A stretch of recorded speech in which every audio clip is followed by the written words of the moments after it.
छोटा जादूगर।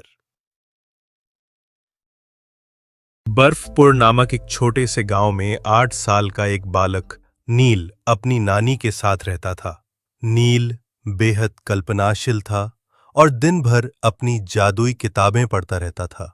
उसके पास एक छोटी सी छड़ी थी जिसे वो चमत्कारी छड़ी कहता था, पर किसी को नहीं पता था कि वो असली में जादू कर सकती है। एक दिन मैं सच में जादूगर बनूंगा, नानी, और सबको हैरान कर दूंगा। पहले होमवर्क पूरा कर, फिर हैरानी की बात सोचियो। गांव में सालाना मेला लगने वाला था। ढोल बजते, झूले लगते और सबसे खास बात, सच्चाई की खोज नामक एक प्रतियोगिता होती जिसमें विजेता को बड़ों की दुनिया में जाने का मौका मिलता था। नील प्रतियोगिता में भाग लेने को उत्सुक था। सबने उसका मजाक उड़ाया कि वो तो बच्चा है, बड़ों की दुनिया में क्या करेगा। पर वो मन ही मन जानता था, उसकी छड़ी कुछ अलग है। तू बड़ों की दुनिया में क्या करेगा? दूध वाला जादू करेगा? देखना, मेरी सच्चाई तुम्हारी हंसी को बदल देगी। नील को जंगल की ओर से एक रहस्यमयी आवाज सुनाई दी। मैं डर तो नहीं रहा, लेकिन ये जगह थोड़ी अजीब है। अचानक एक बूढ़ी औरत सामने आती है, एक पेड़ के नीचे बैठी होती है।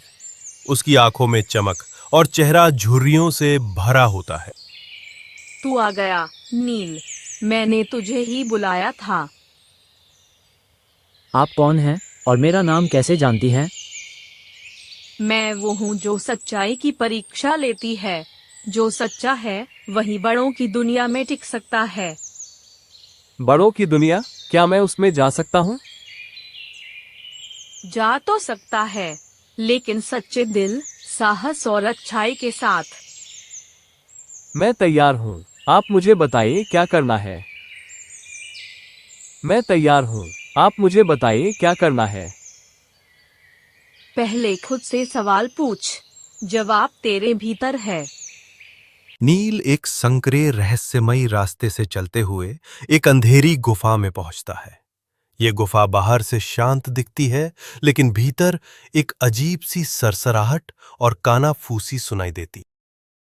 जैसे ही वो अंदर जाता है, वो देखता है कि वहां कुछ लोग हैं, अजीब कपड़ों में, जिनके चेहरे ढके हुए हैं और सभी जोर जोर से बातें कर रहे हैं। लेकिन उनकी बातें भ्रमित करने वाली और झूठ से भरी होती हैं। गुफा की दीवारों पर अजीब तरह की नक्काशियां हैं और सबसे आगे एक प्राचीन दर्पण टंगा होता है, जो दिखने में साधारण लगता है, लेकिन उसके भीतर एक जादू छिपा है। मैंने ही सूरज को रोका था। मैं हर दिन उड़कर बादलों में जाता हूँ। मैं हर दिन उड़कर बादलों में जाता हूँ। ये लोग सब कुछ उल्टा बोल रहे हैं। क्या ये सच है? वो दीवार पर लगे दर्पण के पास जाता है। एक व्यक्ति झूठ बोलते हुए दर्पण के सामने आता है। ओह, ये दर्पण तो झूठ को पकड़ लेता है। वो खुद दर्पण के सामने खड़ा होता है। सच बोलते ही दर्पण में उसकी छवि साफ और चमकदार दिखती है। नील जैसे ही झूठ और सच की गुफा पार करता है, उसे एक चमचमाती रोशनी दिखाई देती है। वो आगे बढ़ता है और सामने देखता है एक सुनहरी नदी बह रही है। जो मुझे छुएगा वह अमीर बन जाएगा। तुम्हारी हर इच्छा पूरी होगी। नहीं, मुझे अमीरी नहीं चाहिए, मुझे सिर्फ सच्चाई चाहिए।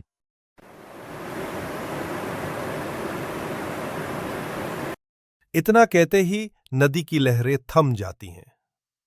कुछ ही पलों में वो पूरी नदी सुनहरी रोशनी में घुलकर गायब हो जाती है। उसके पीछे एक संकरा लेकिन साफ रास्ता खुल जाता है, उजाले से भरा हुआ। नील जैसे ही सुनहरी नदी के पार के उजाले वाले रास्ते पर आगे बढ़ा, वो एक घुमावदार चट्टानों के बीच से निकलते हुए एक गहरी अंधेरी घाटी में पहुंचा। सूरज की रोशनी यहां तक नहीं आती थी। घाटी के चारों ओर गहराई थी और धुंध सी एक चादर बनकर लटक रही। ये सब मेरे ही डर हैं। नीलक का चेहरा गहराता है, लेकिन फिर वो अपनी छड़ी को थामता है और आंखें बंद करता है। मैं अपने अंदर की रोशनी से लड़ूंगा, मुझे कोई नहीं डिगा सकता। उसकी छड़ी अचानक तेज सुनहरी रोशनी से चमकने लगती है।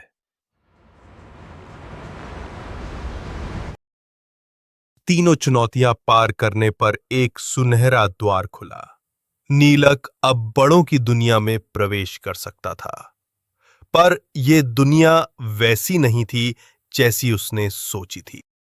बड़ों की दुनिया में हर चीज उल्टी थी।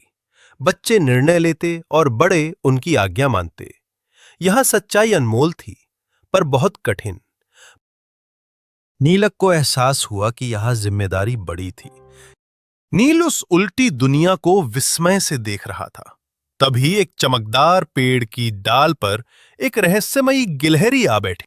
गिलहरी बोली, तू चाहता है सच्चाई को समझना? तो सुन, यहाँ सम्मान और ताकत मिलेगी। या वापस जा और बच्चों को रास्ता दिखा। जो चुनोगे वही तुम्हारा सच होगा। नील ने कुछ पल सोचा। उसकी नजर अपने हाथ में पकड़ी छड़ी पर पड़ी, वही छड़ी जिसने उसका साथ तीनों चुनौतियों में दिया था। फिर वो मुस्कुराया और बोला, मैं गांव लौटूंगा। मैं बच्चों को दिखाऊंगा कि समझदारी उम्र की नहीं, सोच की होती है। गिलहरी ने सिर झुकाया और अचानक पूरा दृश्य घूमने लगा। चारों ओर रोशनी भर गई। एक तेज प्रकाश ने नील को घेर लिया। नील वापस आकर नीलत ने गांव में सच्चाई, हिम्मत और सोचने की आजादी की मिसालें दी। अब बच्चे सिर झुकाकर नहीं, सिर उठाकर चलते थे। अगर आपको हमारी ये कहानी पसंद आई हो तो हमें लाइक, शेयर और सब्सक्राइब करें।